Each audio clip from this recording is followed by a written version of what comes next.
So in this system, we're looking at 5 different metrics for soil health that, again, we measured at this farm when we took the samples back in June.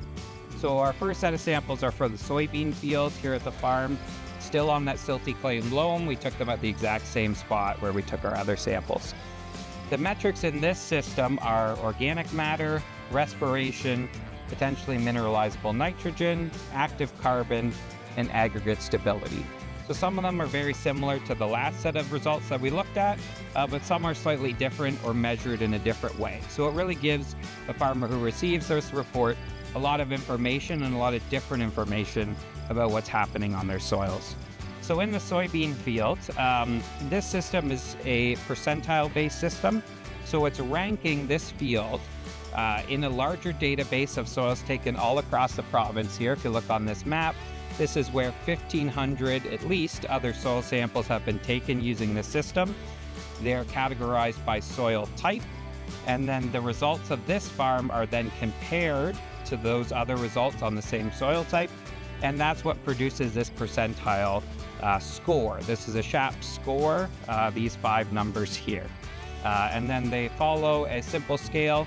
So if you rank 0 to 20, you get a red, as in very low, and if you rank 80 or above, you're in the very high category. So for organic matter, this field is very high. We're at 86. So compared to other soils, other farms on the same soil type, this field has a higher organic matter score than many other farms. Same with respiration as well. It's also in a high category. Potentially mineralizable nitrogen, that's in the medium category. So potential to improve here with some work in the future. Active carbon is also in the high category, so some good results there. And aggregate stability, this is an important measure. Obviously looking at erosion and making sure that your soil stays in the field and doesn't blow off or flow away with a rainstorm.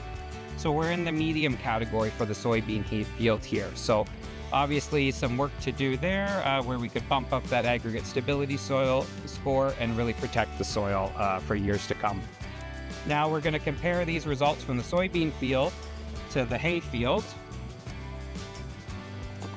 And they're looking pretty similar. So again, this hay field has only been in hay for about 5 years, so not a ton of time to make a lot of dramatic changes or progress. But certainly we do see some progress in some areas. Organic matter is 78, so slightly lower than the soybean field.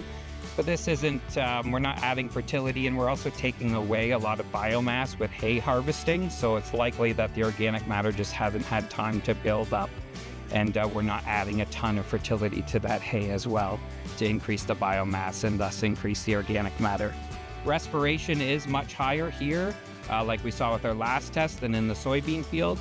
So there's a lot of microbial activity happening in the hay field underground. There's a lot of roots, there's longer roots in hay, and that's likely explaining that. Mineralizable nitrogen score is about the same, so some work to do there. Active carbon is definitely lower in this hay field, so again, a bit of work to do there. But the aggregate stability score, again, that potential to reduce erosion and to keep soil on the field, that's much higher in the hay field than it is in the soybean field. So really happy with the results here at the Sunderland farm. They're doing a lot of great practices and a lot of great work. And we're hoping that our soil health tests with the Greenbelt Foundation soil health sampling program can really help them understand ways that they can improve and ways that they're doing really well on the farm here. All right, so overall, Sunderland Co-op is doing a fantastic job at managing both the hay fields and the soybean fields here. Towards the future, we like to suggest looking at the 5 principles of soil health. So these principles include minimizing soil disturbance, which could look like reducing your tillage or using a less aggressive form of tillage. We look at maintaining living roots throughout the entire year. So this means having a diverse crop rotation, maybe incorporating winter wheat where possible, and also having a cover crop if you can.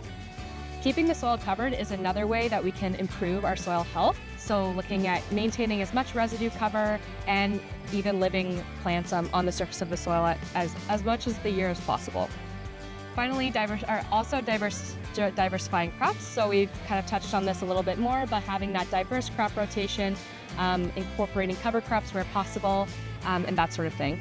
And finally, building soil organic matter. So this can look the same as diversifying your crop rotation. Maybe we're keeping our straw on our fields longer, incorporating some sort of organic amendment, that sort of thing. So if you and your farm are interested in having a free soil health test done, please feel free to check out the website in the description for more information, and we look forward to visiting your farms.